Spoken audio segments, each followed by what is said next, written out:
Today on Dylan Talks Tone, we're going to talk about 10 things every gigging guitar player should have in their go bag.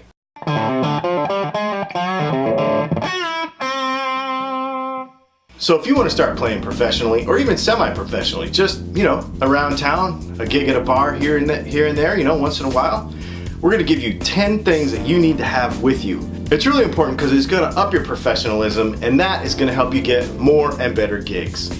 So let's talk about them. Number 10. Bring tools. Don't just bring some random screwdrivers and stuff. Bring a proper tool kit. We use this Cruz Tools Tool Kit. It has everything you need in it. It's guitar specific. It's got string snips. It's got a string crank. It's got a work capo. It's got feeler gauges. It's got all the little Allen keys. It's really super small. Fits in your guitar case. It does everything you need. And you don't have to worry about going to a hardware store and assembling random tools to put it together. I really dig it. Number 9. This might be next level, but bring a soldering iron and a solder. If you know how to solder, you might have to change an output jack, or you might have to change a pot on the fly, in a pinch. A cable checker. I know this sounds like a little bit over the top, but man, if you have a scratchy cable, or if you're really fighting with something, it's easier just to put that thing in there, pull it out, know if it's good or bad, toss it, and we'll move on to the next one. Bring some DEoxit Spray. I'm not talking about WD-40. Don't ever use WD-40 on your guitar.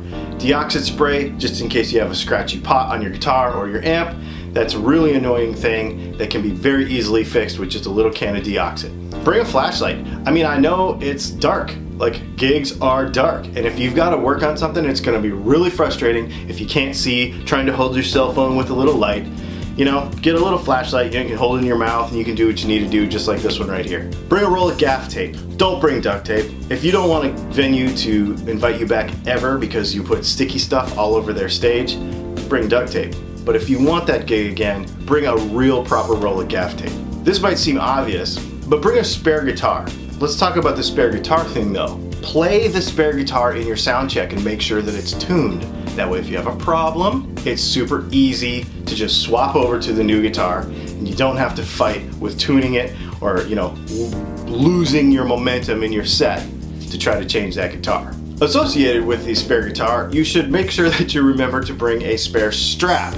Now this might sound kind of stupid and funny, but the thing is that less fiddling is better continuity, it's better for your set, and it's honestly better for your audience. So if you have the second strap on the second guitar, you could just throw that guitar on and go, instead of fighting with strap locks, or, oh man, this guitar has strap locks and that guitar doesn't have strap locks, and all that stupid stuff. So just put a spare strap on your spare guitar. Job done. Bring a spare cable.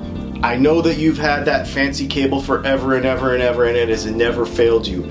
But have you ever had somebody roll over your cable with an amp cabinet? Have you ever stepped on a cable? Have you ever had somebody trip over a cable while they were setting up the drum kit?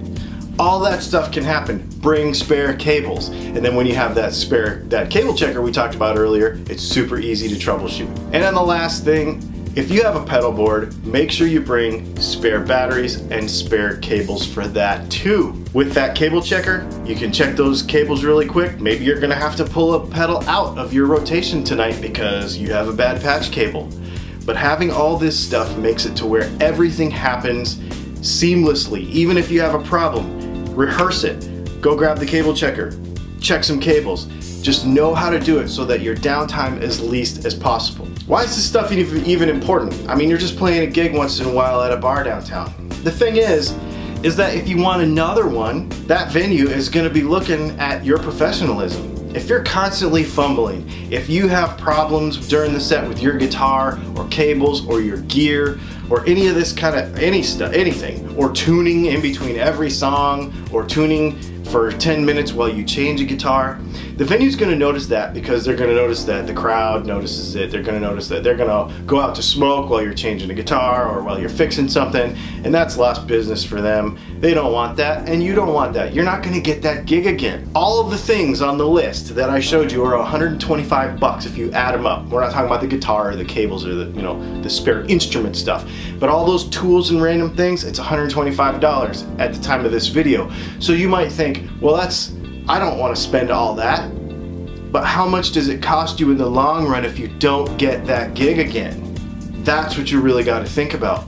So make sure that you're prepared, make sure that you're professional, and you will have a lot more fun and a lot less stress playing these gigs from weekend to weekend. My name is Dylan. This has been Dylan Talks Tone. I hope you enjoyed this video. Do me a favor and subscribe. Hit those buttons down there and hit those like and share buttons too, man. A lot of people need to know this stuff. We've all been annoyed by it, right? So share this video around and we will talk to you next time.